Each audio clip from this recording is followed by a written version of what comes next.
Metro station ने वहाँ पे नाम बदल दिए, ठीक है।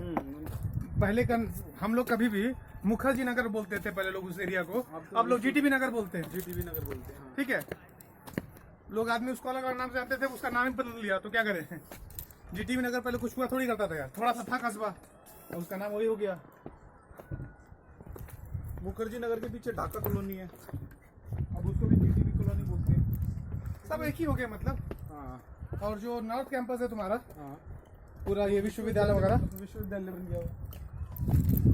पहले लोग नॉर्थ कैंपस बोला करते थे मेट्रो से पहले। करते थे, हाँ। नो कैंपस से नॉर्थ या साउथ। हाँ बताओ, वही है। विश्वविद्यालय बन गया। जब मेरे दोस्त लोग पढ़ते थे, 12th पास किया था मैंने 2007 में, तब वो लोग